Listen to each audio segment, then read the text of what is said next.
मित्रों नमस्कार। मैं नाथ सोनांचली कथा कहानी और उपन्यास के इस नए अंक के साथ पुनः उपस्थित हूँ। मित्रों, इस समय मैं वाचन कर रहा हूँ आवारा मसीहा का। आवारा मसीहा, जिसे लिखा है विष्णु प्रभाकर ने, और यह कथा शिल्पी शरतचंद्र चटर्जी की प्रामाणिक जीवनी है। मित्रों, आवारा मसीहा के अब तक मैं तृतीय पर्व के 3 भागों का वाचन अपने वाचन के पिछले क्रम में कर चुका हूँ। आज लीजिए सुनिए आवारा मसीहा के तृतीय पर्व के भाग 4 देश मुक्ति का व्रत का वाचन मेरे अर्थात नाथ सोनांचली के स्वर में। जिस समय शरतचंद्र लोकप्रियता की चरम सीमा पर थे, उसी समय उनके जीवन में एक और क्रांति का उदय हुआ। समूचा देश एक नई करवट ले रहा था।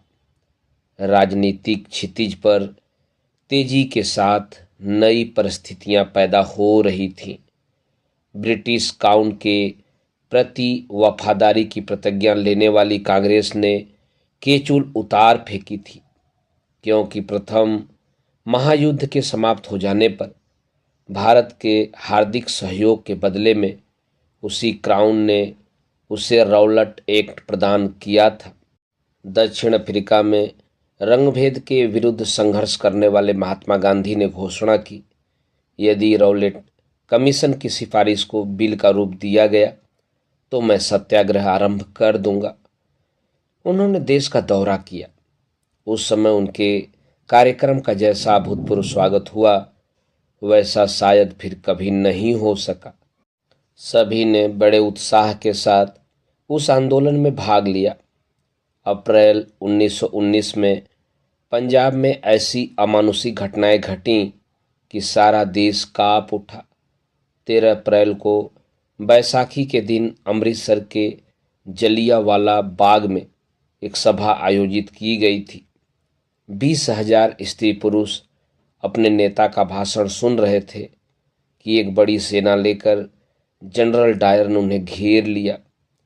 गोली चलाने से पूर्व उसने लोगों को तितर बितर होने के लिए केवल 2 मिनट का समय दिया।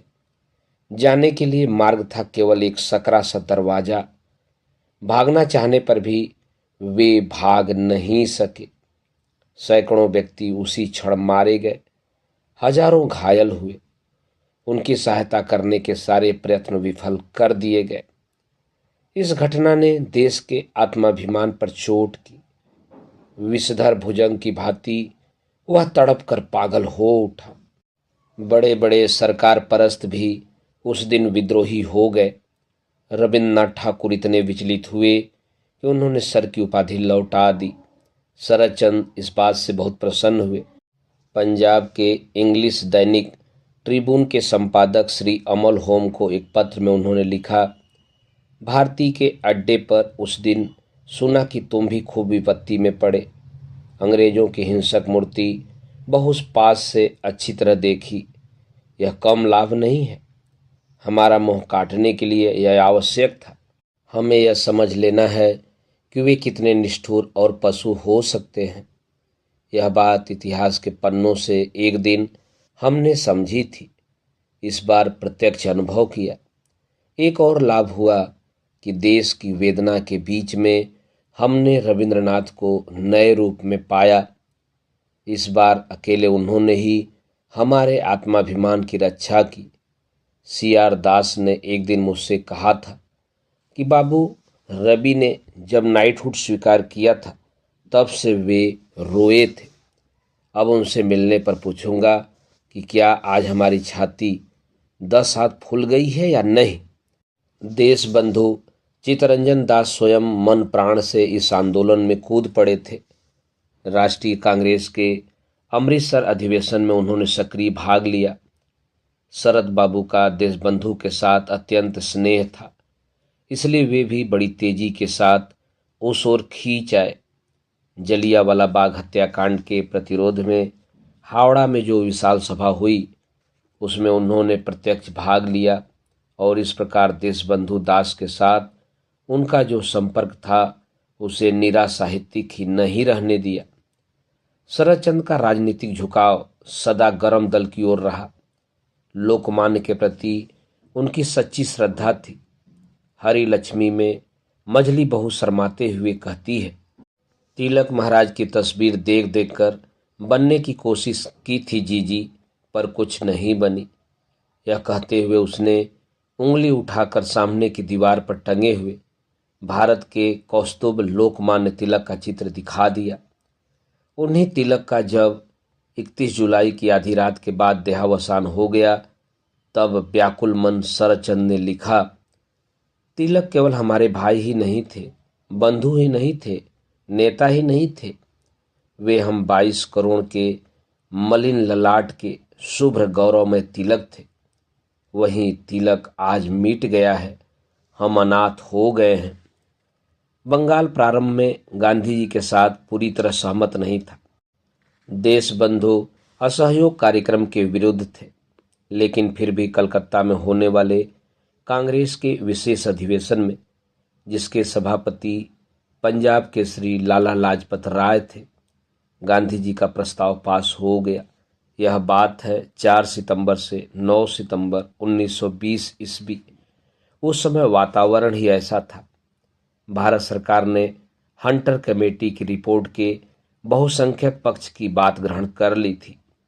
वह अधिकारियों की काली करतूतों पर अंधकार का पर्दा डालना चाहती थी। इस प्रस्ताव में सरकार पर प्रतिज्ञा भंग का आरोप लगाते हुए कहा गया था, इस कांग्रेस की राय है कि जब तक भूलों का सुधार न हो जाए और स्वराज की स्थापना न हो जाए, भारतवासियों के लिए इसके सिवाय और कोई मार्ग नहीं है कि वे गांधी जी द्वारा संचालित क्रमिक अहिंसात्मक असहयोग की नीति को स्वीकार करें और अपनाएं, क्योंकि शुरुआत उन लोगों को ही करनी चाहिए जिन्होंने अब तक लोकमत को बनाया है और उसका प्रतिनिधित्व किया है। और चूंकि सरकार अपनी शक्ति का संगठन लोगों को दी गई उपाधियों व सम्मान से अपने द्वारा नियंत्रित स्कूलों से, अदालतों और काउंसिलों से करती है, और चूंकि आंदोलन को चलाने में यह वांछनीय है कि कम से कम खतरा रहे और वांछित उद्देश्य की सिद्धि के लिए आवश्यक कम से कम त्याग का आह्वान किया जाए, यह कांग्रेस सरगर्मी के साथ सलाह देती है। इस सलाह के अनुसार सरकारी उपाधियों, अदालतों, स्कूल कॉलेजों, काउंसिलों, सरकारी दरबारों का त्याग तथा विदेशी माल का बहिष्कार आवश्यक था, और आवश्यक था स्वदेशी वस्त्रों तथा चरखे को स्वीकार करना। इस प्रस्ताव पर बंगाल के श्री विपिन चंद्र पाल ने एक संशोधन पेश किया, जिसका समर्थन किया देशबंधु चित्तरंजन दास ने। इसके बाद ब्रिटेन के प्रधानमंत्री को भारत के एक शिष्टमंडल से मिलने के लिए कहा गया था, लेकिन यह स्वीकृत नहीं हो सका। असहयोग के प्रस्ताव का परिणाम यह हुआ कि आने वाले चुनाव में वोटरों ने वोट देने से इनकार कर दिया। सरकार को यह स्वीकार करना पड़ा कि काउंसिल का यह बहिष्कार निश्चय ही आने वाले अनेक वर्षों के इतिहास पर जबरदस्त प्रभाव डालेगा। लेकिन अभी भी असहयोग के इस कार्यक्रम पर अंतिम रूप से विचार होना शेष था। 3 महीने बाद दिसंबर में नागपुर में कांग्रेस का वार्षिक अधिवेशन हुआ। देशबंधु नहीं चाहते थे कि असहयोग का प्रस्ताव पास हो। इस अधिवेशन में वे अपने खर्चे पर 250 प्रतिनिधियों का दल लेकर आए, लेकिन यहाँ भी गांधी जी के व्यक्तित्व की ही विजय हुई। यहाँ तक कि जो अब तक विरुद्ध थे, उन्हीं देशबंधु ने स्वयं इस प्रस्ताव को पेश किया और लाला लाजपत राय ने इसका समर्थन किया। इस प्रस्ताव में देश से अनुरोध किया गया कि राष्ट्रीय आंदोलन में अधिक से अधिक त्याग करें। इस बात पर विशेष जोर दिया गया कि सब सार्वजनिक संस्थाएं सरकार से असहयोग करने में अपना सारा ध्यान लगा दें और जनता में परस्पर पूर्ण सहयोग स्थापित करें। देशबंधु दास ने घोषणा की कि वे अपनी वकालत छोड़ देंगे। वे चोटी के वकील थे। उनकी आय और उनके ऐश्वर्य की कोई सीमा न थी। उनकी इस घोषणा ने देश को आंदोलित कर दिया। देखते देखते उनका घर एक राजनीतिक संस्थान परामर्श संगठन और प्रचार का केंद्र बन गया। शरद बाबू उन दिनों बाजे शिवपुर में रहते थे। उन्होंने संपूर्ण हृदय से असहयोग आंदोलन का समर्थन किया। वे न केवल हावड़ा जिला कांग्रेस कमेटी के अध्यक्ष चुने गए, बल्कि बंगाल प्रादेशिक और अखिल भारतीय कांग्रेस कमेटी के सदस्य भी निर्वाचित हुए। इस प्रकार इस आंदोलन के परिचालन का उत्तरदायित्व उन पर भी आ गया। इस उत्तरदायित्व को उन्होंने मुक्त मन से स्वीकार किया। प्रायः प्रतिदिन सवेरे वे शिवपुर से कलकत्ता आते और देशबंधु तथा दूसरे कार्यकर्ताओं के साथ आंदोलन के संचालन के संबंध में परामर्श करते। इन कार्यकर्ताओं में प्रमुख थे डॉक्टर यतीन्द्र मोहन, दास गुप्ता, सुभाष चंद्र बोस, हेमंत कुमार सरकार और निर्मल चंद्र महोदय से उनकी विशेष घनिष्ठता थी। दोनों वाक्पटु, सरल प्राण तथा तंबाकू और रविंद्रनाथ ठाकुर के परम भक्त थे। शरदचंद्र परामर्श देने में विशेष पटु थे। किसी जटिल समस्या को लेकर जब सब उलझे रहते, तब वे चाय और चुरुट सेवन में मन देते, और जब दूसरे लोग परेशान हो उठते तो वे सहज भाव से समस्या का समाधान प्रस्तुत करके सबको चकित कर देते। घर लौटते लौटते बहुत रात बीत जाती थी। थके शरीर टैक्सी में बैठकर जब वे लौटते, तब उनके विरोधी कहते, अरे देखो शरद बाबू कैसे शराब में धूत होकर लौटे हैं। इन 4-5 वर्षों में जहां उन्हें असंख्य भक्त मिले थे, वहां विरोधियों की संख्या भी काफी बढ़ गई थी। समय समय पर छींटा कसने से वे नहीं चूकते थे। उनका सबसे बड़ा अस्त्र था उनके चरित्र पर आक्रमण करना, विशेषकर उन्हें शराबी प्रमाणित करना। बहुत दिनों बाद देशबंधु दास ने घर में स्थापित करने के लिए उन्हें राधा कृष्ण की एक मूर्ति दी। यह भी सुना गया कि शरद बाबू ने उनके घर में श्वेत प्रस्तर की राधा कृष्ण की एक मूर्ति देखकर उसकी बड़ी प्रशंसा की थी। तब देशबंधु ने वही मूर्ति उन्हें दे दी थी। मूर्ति काफी भारी थी। उसे लेकर वे आधी रात को लौटे। लौटने में सदा ही देर हो जाती थी। उस दिन साथ में शैलेश विशी थे। उन्हीं की सहायता से उन्होंने उस मूर्ति को टैक्सी में रखा, उन्हीं की सहायता से उतारा। बोझ के कारण उनके पैर लड़खड़ा रहे थे। राह चलते किन्हीं सज्जन ने उन्हें इसी अवस्था में देखा। मूर्ति को वे नहीं देख सके। उन्होंने सवेरे सहज भाव से प्रचार कर दिया। रात शरद बाबू शराब में धूत होकर लौटे थे। उन्हें पकड़कर टैक्सी से उतारा गया। उनसे चला भी नहीं जाता था। कृतिकार का जीवन उसका अपना होता है। उस पर आक्षेप करने से क्या लाभ? उसका मूल्य तो उसकी कृति से आंकना चाहिए। परंतु मनुष्य तो स्वभाव से छिद्रान्वेषी है। ढूंढने पर दोष न भी मिले तो वह कल्पना कर सकता है। परंतु जैसा कि उनका स्वभाव था, इस प्रकार के लांछनों का वे कभी प्रतिवाद नहीं करते थे। मौन रहकर उस ख्याति को फैलने देते थे। न जाने कैसी कैसी गप्पें उनके बारे में प्रचलित थीं। जो उनके निकट थे वे मित्र तक यह मानने लगे थे कि असहयोग आंदोलन में भाग लेने से पहले तक वे खूब शराब पीते थे। गिलास में डालकर पीते थे, बोतल से मुंह लगाकर पीते थे। दूध भात खाने की तरह सैंपन में भात मिलाकर खाते थे। मार्बल की गोली जितनी अफीम डालकर पीते थे। कांच या पत्थर के बड़े बर्तन में डालकर नली से पी जाते थे। जिस व्यक्ति के बारे में ऐसी कल्पनाएं की जा सकती हैं, वह कैसा विलक्षण रहा होगा। लेकिन आश्चर्य यह है कि कभी किसी ने उन्हें ऐसा करते देखा नहीं था, केवल सुना ही था। इस बात के प्रमाण हैं कि वे शराब पीते थे, किशोरावस्था से पीते थे। लेकिन जैसा कि उनके बारे में प्रचलित हो गया था, वैसे पियक्कड़ वे कभी नहीं थे। कलकत्ता लौटने से पहले उन्होंने शराब पीना बिल्कुल छोड़ दिया था। हिंदी के ख्यातनामा साहित्यकार श्री ईलाचंद जोशी एक बार उनसे मिलने के लिए गए थे।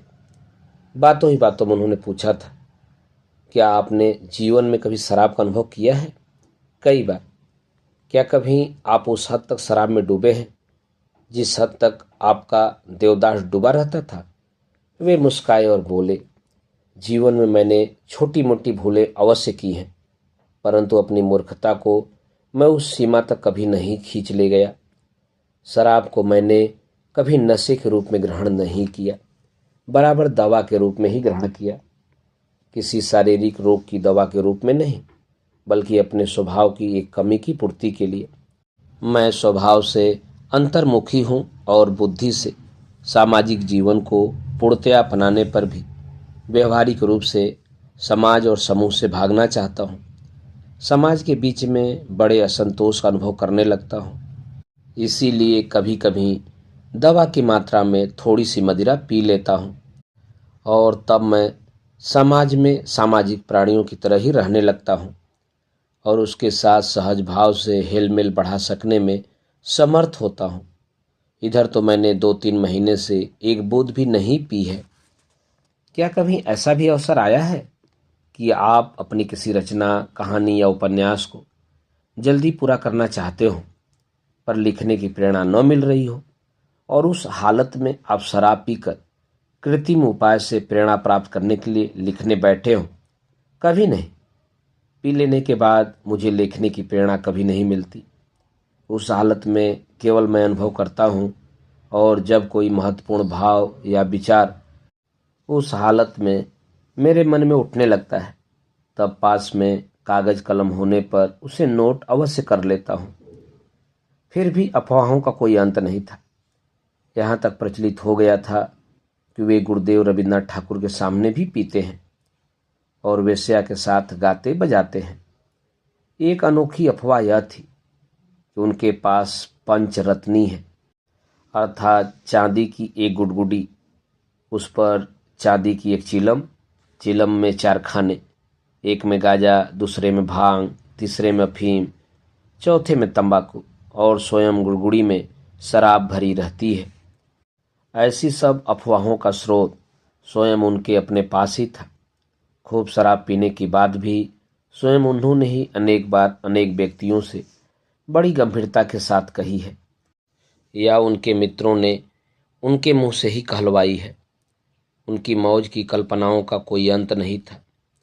बहुत पहले रंगून से अपने एक मित्र को लिखा था, मैंने देवदास माताल होकर बोतल पर बोतल पीकर लिखा है। लेकिन इससे भी बहुत पहले एक और पत्र में उन्होंने लिखा था, 6 महीने से शराब नहीं पी है, शरीर कुछ स्वस्थ लगता है, जान पड़ता है यदि नहीं पीऊँगा तो जल्दी ही ठीक हो जाऊँगा। रंगून में उन्होंने किस प्रकार शराब छोड़ी, इसकी चर्चा करते हुए उन्होंने अपने मित्र हरिदास शास्त्री से एक दिन कहा था, श्री रामपुर से जो लड़की मुझसे मिलने आई थी वह कैसी अद्भुत थी, जानते हो? हरिदास बोले, नहीं तो? शरत ने कहा, वह लड़की मेरे पास आई और बोली, बहुत दिनों से आपसे मिलने की इच्छा थी, लेकिन मेरे आत्मीय जनों ने मुझसे कहा कि तुम भले घर की लड़की हो, भला तुम शरत से मिलोगी? कैसा साहस है तुम्हारा?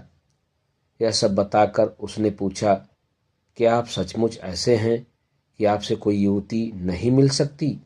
मैं हंस पड़ा, उत्तर दिया, अगर 10 वर्ष पहले के शरत के संबंध में ऐसा कहा जाता तो मैं कुछ न कहता, क्योंकि तब मैं खूब नशा करता था, दिन रात नशे में चूर रहता था।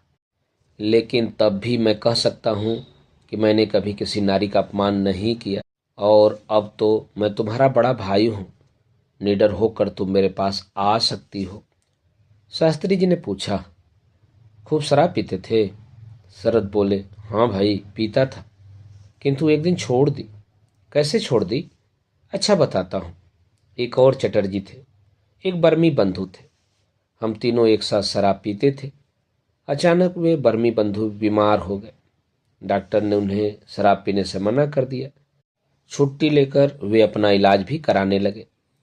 एक दिन क्या हुआ कि लगभग रात के 11 बजे दूसरे चटर्जी मेरे घर आकर मुझे पुकारने लगे।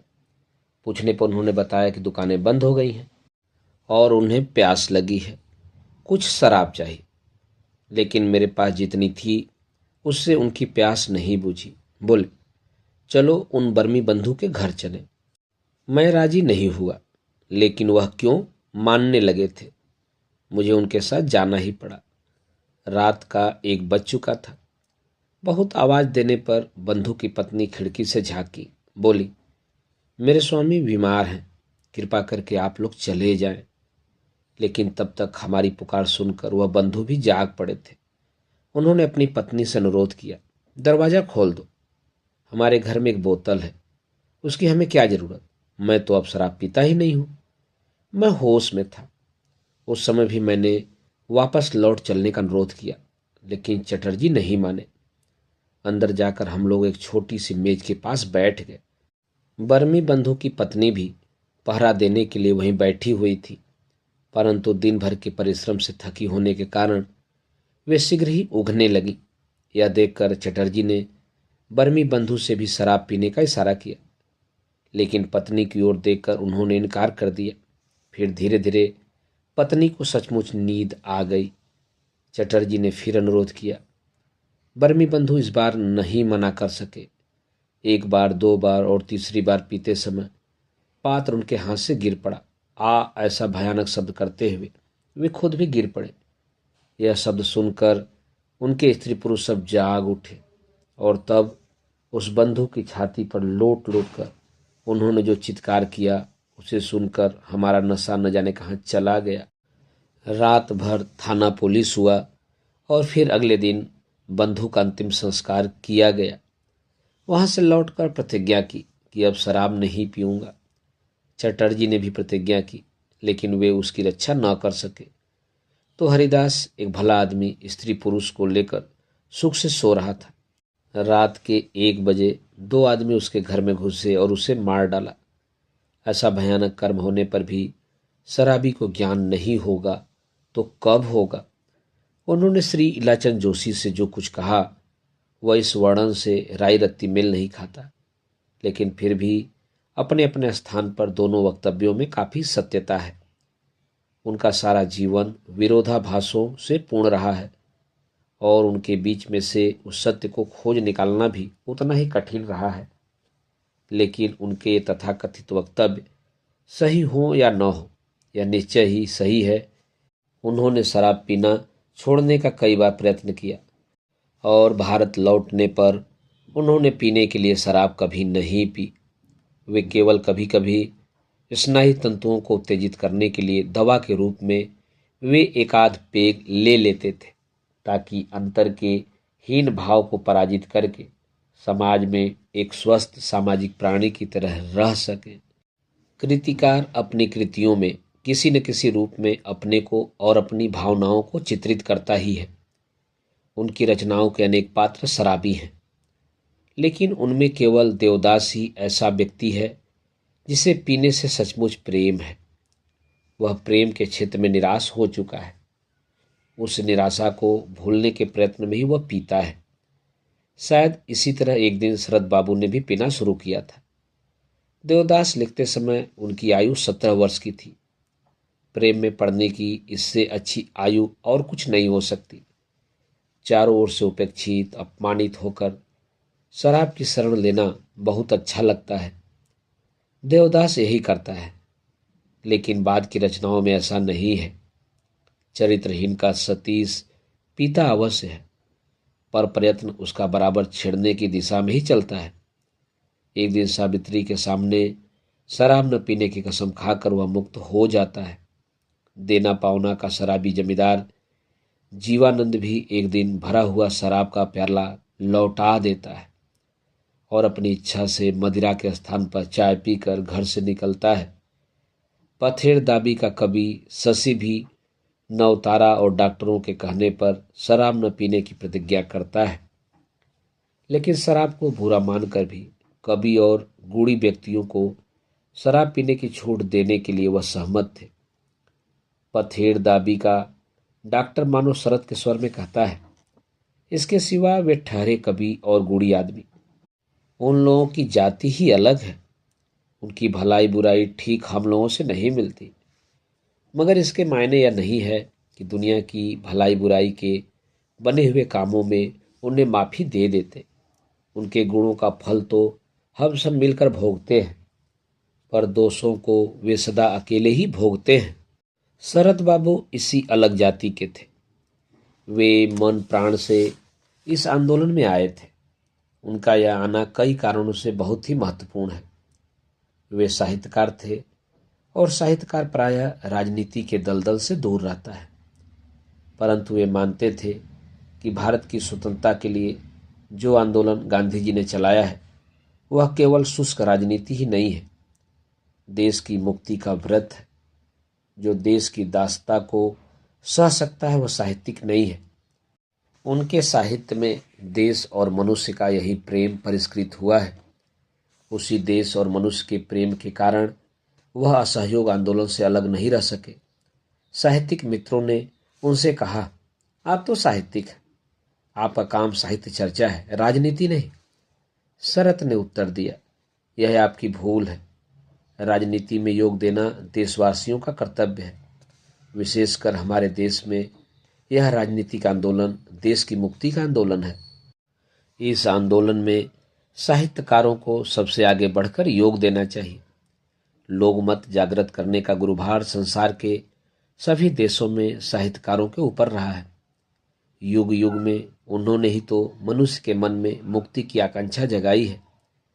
यदि आपकी बात मान भी ले तो वकील, बैरिस्टर, डॉक्टर और विद्यार्थी सभी यही तर्क उपस्थित करेंगे, तब राजनीति को कौन संभालेगा। शरतचंद्र देश की मुक्ति के आंदोलन में पूर्ण विश्वास रखते थे, परंतु उसके सारे कार्यक्रम में न तो उनकी पूरी श्रद्धा थी और न वैसी आस्था ही। विशेषकर चरखे में उनका रंच मात्र भी विश्वास नहीं था। फिर भी निरंतर काटते रहे और खद्दर पहनते रहे। स्थान स्थान पर चरखा स्थापित करने में उन्होंने अपनी जेब से बहुत पैसा खर्च किया था। उनकी मान्यता थी कि उनका विश्वास हो या न हो, परंतु जब कांग्रेस ने खद्दर पहनने का नियम बनाया है तो पहनना ही चाहिए, नहीं तो अनुशासन कैसे रहेगा। इसलिए वे काटते थे, सुंदर काटते थे, इतना सुंदर कि एक बार वैज्ञानिक आचार्य प्रफुल्ल चंद्र राय उनके काते हुए सूत का बुना हुआ कपड़ा सिर पर रखकर नाच उठे। वैज्ञानिक प्रफुल्ल चंद्र साहित्यिक शरतचंद्र के बड़े प्रशंसक थे। शरद बाबू भी उनके प्रति कम श्रद्धा नहीं रखते थे। उन दोनों महाप्राण व्यक्तियों का प्रथम मिलन एक असाधारण घटना के रूप में प्रचारित हो गया था। एक दिन किसी संदर्भ में राय महोदय ने अपने विद्यार्थियों के सामने शरद बाबू से मिलने की इच्छा प्रकट की। तुरंत एक विद्यार्थी शरद बाबू के पास पहुंचा और निवेदन किया कि क्या वे किसी दिन राय महोदय से मिलने के लिए चल सकेंगे। शरद बाबू स्वयं बड़े उत्सुक थे, इसीलिए वे उसी क्षण उस विद्यार्थी के साथ चल पड़े। साइंस कॉलेज के ऊपर के तल्ले के एक कमरे में राय महोदय रहते थे। दोनों सीधे वहां पहुंचे। उस समय राय महोदय अपनी छोटी खाट पर बैठे काम करने में व्यस्त थे। शरद बाबू ने देखा, खाट के पास दो कुर्सियां हैं, परंतु दोनों कागज पत्रों से भरी हैं। बैठने के लिए कहीं भी रंच मात्र स्थान नहीं है। तब वे खाट पर बैठने के लिए आगे बढ़े कि सहसा राय महोदय उत्तेजित होकर बोल उठे, क्या करते हो, क्या करते हो, खाट पर मत बैठो। शरद खड़े के खड़े रह गए। विद्यार्थी की लज्जा का पार नहीं। शीघ्रता से कुर्सी उठा लाया। शरद बैठ गए। अब राय महोदय ने उनकी ओर देखकर सहज भाव से पूछा, क्या कर रहे हो आजकल। शरद ने उत्तर दिया, थोड़ा बहुत लिखने की चेष्टा करता हूं। उत्साहित करते हुए प्रफुल्ल बाबू बोले, सुंदर, करे जाओ, खूब लिखो, लेकिन हां, छपाने की जल्दी मत करना। बातचीत से स्पष्ट था कि राय महोदय उन्हें अपना कोई पुराना छात्र समझ रहे थे। विनीत भाव से उन्होंने कहा, छापने लायक कुछ नहीं है, बस चेष्टा करता हूं। जिस छात्र के साथ शरद बाबू आए थे वह अब अपने को रोक न सका। प्रफुल्ल बाबू के पास आकर उसने कहा, जी ये शरद बाबू हैं। सुनते ही प्रफुल्ल चंद्र राय ने चश्मे के ऊपर से शरद चंद्र को एक बार अच्छी तरह देखा, फिर उठकर तुरंत द्वार पर आए और अपने प्रिय शिष्यों के नाम ले लेकर पुकारने लगे। क्षण भर में वहां एक छोटी सी भीड़ जमा हो गई। उनको लेकर सेनापति की तरह वे आगे आगे घर में घुसे। शरद बाबू की ओर उंगली से दिखाकर बोले, देखते हो उधर कौन बैठा है, ये हैं श्री शरतचंद्र चट्टोपाध्याय। उधर देखो, उनकी सब पुस्तकें हैं। और आज स्वयं भी आए हैं। अच्छी तरह देखो, पैरों की धूल लो। उसके बाद शरदचंद्र के पास आकर बैठ गए और एक अतरंग मित्र की तरह बातें करने लगे। बोले, आपकी पुस्तकें पढ़कर कितनी बार बातचीत करने की इच्छा हुई, आज इतने दिन बाद वह पूरी हुई। इस बातचीत में अपरिचय के कारण प्रारंभ में जो भूल हो गई थी, उसके लिए क्षमा प्रार्थना करने की सुधि भी उन्हें नहीं रही। जहाँ स्नेह हो, वहाँ क्षमा कोई अर्थ नहीं रखती। उनके सारे जीवन की तरह यह मिलन भी रोमांचकारी है। महात्मा गांधी से उनकी प्रथम भेंट भी संभवतः इतनी ही रोमांचकारी रही होगी, परंतु उसका कोई विवरण किसी ने नहीं लिखा। बहुत पहले रंगून में उन्होंने महात्मा जी को देखा था। उनके स्वागत समारोह की रिपोर्ट भी उन्होंने लिखी थी। वह रिपोर्ट रंगून गजट में छपी थी, लेकिन भारत में उनकी महात्मा जी से जिस भेंट का विवरण उपलब्ध है, वह चरखे को लेकर ही है। राय महोदय की तरह महात्मा जी ने भी उनके कते सूट की प्रशंसा की थी। असहयोग आंदोलन के समय जब वे कलकत्ता आए थे, तो एक दिन सर्वेंट का कार्यालय देखने के लिए गए। देशबंधु दास के घर से और भी कई व्यक्ति उनके साथ थे। श्री श्याम सुंदर चक्रवर्ती उस समय बंगाल प्रांतीय कांग्रेस कमेटी के अध्यक्ष थे, वह भी थे। शरदचंद्र भी थे। कार्यालय में पहुंचकर महात्मा जी ने सबके साथ चरखा कातने की इच्छा प्रकट की। चरखे आए और सब लोग कातने लगे। महात्मा जी की दृष्टि बड़ी तीक्ष्ण थी। तुरंत ही उन्होंने देख लिया कि शरद बाबू का सूत बहुत सुंदर है। इसके विपरीत श्याम बाबू बहुत मोटा कात रहे हैं। परिहास के स्वर में बोले, अरे देखो तो, बंगाल प्रांतीय कांग्रेस के प्रधान रस्से जैसा मोटा सूत कात रहे हैं। सुनकर सब हंस पड़े। शरदचंद्र बोले, मंदिर के जो जितना पास होता है, भगवान से उतना ही दूर होता है। महात्मा जी ने कहा, शरद बाबू, आपकी चरखे में श्रद्धा नहीं है? नहीं, रत्ती भर नहीं। महात्मा जी ने कहा, लेकिन कातते तो आप चरखे के अनेक प्रेमियों से अच्छा हैं। शरद बोले, मैं चरखे को नहीं, आपको प्यार करता हूं। मैंने चरखा कातना इसलिए सीखा है। महात्मा जी हंस पड़े। बोले, लेकिन आप इस बात में विश्वास नहीं करते कि कातने से स्वराज प्राप्ति में सहायता मिलेगी? शरदचंद्र ने हंसते हुए कहा, जी नहीं, मैं विश्वास नहीं करता। मेरे विचार से स्वराज प्राप्ति में सिपाही सहायक हो सकते हैं, चरखे नहीं। यह बात सुनकर महात्मा जी बड़े जोर से हंस पड़े। एक बार देशबंधु चित्तरंजन दास ने भी यही प्रश्न उनसे पूछा, क्या आप चरखे में विश्वास करते हैं? शरद बाबू ने उत्तर दिया, आप जिस विश्वास की बात करते हैं, वह विश्वास में नहीं करता। देशबंधु ने कहा, क्यों नहीं करते? शरद बाबू ने उत्तर दिया, जान पड़ता है बहुत दिनों तक बहुत चरखा काटने के कारण। देशबंधु क्षण भर चुप रहकर बोले, इस देश के 30 करोड़ लोगों में अगर 5 करोड़ आदमी सूत काटने लगे तो 7 करोड़ रुपए का सूत तैयार हो सकता है। शरद बाबू ने कहा, हो सकता है। 10 लाख आदमी एक घर बनाने में हाथ लगाएं तो 1.5 सेकंड में घर बनकर तैयार हो सकता है। हो सकता है। आप विश्वास करते हैं? देशबंधु बोले, ये दोनों एक चीज नहीं है। लेकिन मैं आपका मतलब समझ गया। न 9 मन तेल होगा और न राधा नाचेगी, फिर भी मैं विश्वास करता हूँ। मेरी बड़ी इच्छा होती है कि चरखा काटना सीख लो, किंतु मुश्किल यह है कि हाथ के किसी भी काम में मेरी गति नहीं है। शरद बाबू ने कहा, भगवान आपकी रक्षा करे। लेकिन विश्वास हो या न हो, चरखे के लिए कुछ करने में उन्होंने कोई कसर न उठा रखी। छूट गया ऐश्वर्य, छूट गई सिल्क की पोशाक, रह गया बस खद्दर, तेल की बनी पकौड़ी, यहाँ तक कि भुने हुए चने खा खा कर गांव गांव चरखे का प्रचार करते हुए घूमे। वे स्वयं काटते थे, घर के दूसरे लोग काटते थे, नौकर तक काटते थे और चकमा देते थे। शरद पूछते, क्यों रे, काम क्यों नहीं किया? जवाब मिलता, चरखा काट रहा था। शरद अब क्या कहते, देशोद्धार के काम में जो लगा था, लेकिन इसका यही अंत नहीं था। मामा सुरेंद्रनाथ भी इस आंदोलन में कूद पड़े थे। एक दिन अध्यापक का पद छोड़कर वे शरदचंद्र के पास आकर रहने लगे। काम करने के साथ साथ चरखे को लेकर मामा भांजे में काफी तर्क वितर्क चलता रहा। एक दिन शरद बाबू ने कहा, मामा, तुम समाज का जो काम कर रहे थे वह चरखा आंदोलन से बहुत बड़ा है।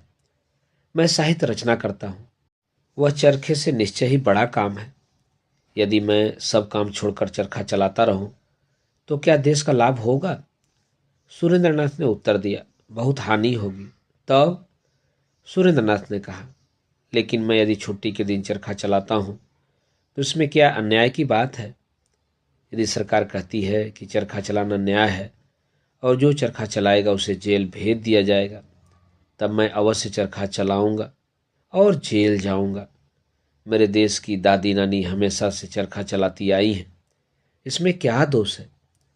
शरद बाबू बोले, यदि भारत अपने पहनने के वस्त्र स्वयं तैयार कर लेता है तो इससे हमारा लाभ है और उनकी हानि, इसलिए वे चरखा चलाने को अन्याय मानते हैं। मामा ने कहा, और मैं उनकी इस मान्यता को घोर अन्याय मानता हूँ। यदि स्कूल में चरखा नहीं काट सकता तो मैं अध्यापकी करने को तैयार नहीं हूँ, इसीलिए काम छोड़कर चला आया हूँ। शरदचंद्र बोले, तुमने कोई अन्याय नहीं किया, लेकिन शायद चरखे से सुरेंद्र मामा का काम नहीं चला।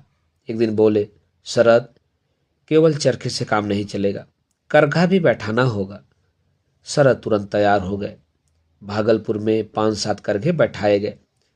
पेशगी देकर बंगाल के अच्छे अच्छे बुनकर आए। लेकिन कुछ दिन बीतते न बीतते, यहाँ तक कि पेशगी के रुपए कटते न कटते उनके घरों से चिट्ठियाँ आने लगी। किसी का लड़का बीमार है, किसी की बीवी बीमार है, किसी के यहाँ रुपए की कमी से इलाज नहीं हो पा रहा है, इसलिए और रुपए चाहिए। रुपए दिए गए, लेकिन चिट्ठी का आना बंद नहीं हुआ। इस बार चिट्ठी आई कि आदमी की कमी के कारण पका धान खेत में झड़ रहा है, तुरंत चले आओ। किसी की चिट्ठी आती कि अमुक ने मुकदमा दायर कर दिया है, पैरवी के लिए आना होगा, नहीं तो सब मटिया मेट हो जाएगा। ये चिट्ठियां देकर बुनकर उनके सामने हाजिर होते। वे मजबूर होकर राह खर्च और छुट्टी देकर उन्हें घर भेजते, लेकिन लौटकर कोई नहीं आता। इधर करखा घर में दीमकों का उत्पाद बढ़ता ही जा रहा था। निराश होकर सुरेंद्र मामा ने कहा, छोड़ो, दूसरों के भरोसे यह काम नहीं चलने का। इससे तो अच्छा है कि दिया सलाई का कारखाना खोल दिया जाए, देश का काम भी होगा और आमदनी भी। लेकिन अब बाहर से आदमी नहीं बुलाएंगे, सीखकर स्वयं सब कुछ करेंगे, वफादार लड़कों को काम सिखाएंगे। शरदचंद ने उत्तर दिया, चरखा तो झगड़ू मिस्त्री ही तैयार कर सकता है, लेकिन दिया सलाई की मशीन कितने की आएगी? सुरेंद्र मामा बोले, 700 रुपए की। शरद ने पूछा, और कुमिल्ला से स्टीमर पर लाने में कितना खर्च होगा? सुरेंद्र मामा बोले, वह नहीं मालूम, फिर भी वह बहुत ज़्यादा नहीं होगा। 80 रुपए में केमिकल खरीदा जा सकेगा। शरदचंद ने कहा, अच्छा, मैं तुम्हें 1000 रुपये दूंगा, वही काम करो। और दिया सलाई का कारखाना चालू किया गया। लेकिन हिंदुओं के लड़कों में से कोई भी काम सीखने नहीं आया। बस थोड़े से मुसलमान लड़के मिले। उन्होंने कहा, हम काम सीखेंगे, लेकिन मजूरी देनी होगी। काफ़ी कहा सुनी के बाद 4 आना प्रतिदिन मजूरी तय हुई। काम जोरों से चल निकला। लेकिन अचानक एक दिन बारूद में आग लग गई। किसी का हाथ जला, किसी का पैर जला और किसी का मुंह जला। दिया सलाई का कारखाना भी समाप्त हो गया। शरद बाबू वापस लौट गए। मित्रों, अभी आप सुन रहे थे आवारा मसीहा के तृतीय पर्व तिशांत के भाग 4 का वाचन मेरे अर्थात नाथ सोनांचली के स्वर में। मित्रों, आवारा मसीहा के आगे के भागों का वाचन आप मेरे वाचन के अगले क्रम में सुन सकते हैं। तो जुड़े रहिए कथा, कहानी और उपन्यास के साथ। धन्यवाद। नमस्कार।